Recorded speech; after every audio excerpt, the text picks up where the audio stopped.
Comme un air de départ en colonie de vacances. Mais l'ambiance est loin d'être aussi légère.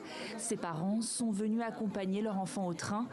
Après les bombardements ces derniers jours contre cette ville russe située non loin de la frontière ukrainienne, la mairie de Belgorod organise l'évacuation de ses habitants les plus jeunes. Quand je suis au travail, je m'inquiète de laisser mes enfants seuls. Ils ont peur des détonations. Les enfants eux-mêmes disent qu'ils ont peur des détonations et qu'ils courent directement dans le couloir quand ils les entendent. C'est inquiétant. Nous avons donc décidé de choisir le moindre des mots, les envoyer faire un long voyage.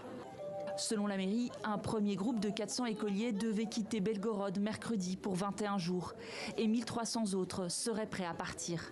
Mais dans cette ville qui compte 335 000 habitants, beaucoup ont préféré rester. Une seule personne de la classe de notre fils est partie jusqu'à présent. Beaucoup d'enfants n'ont tout simplement pas accepté de partir. Ils ne voulaient pas partir, j'en suis sûre. Ailleurs dans la ville, un autre départ, en car cette fois-ci, est organisé. Direction pour ces enfants, les régions de Kalouga et Voronej, plus éloignées de la frontière ukrainienne. Ils seront accueillis par des structures scolaires, des pensionnats notamment.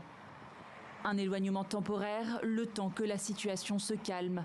À Belgorod, rare localité de Russie, touchée par les bombardements venus d'Ukraine.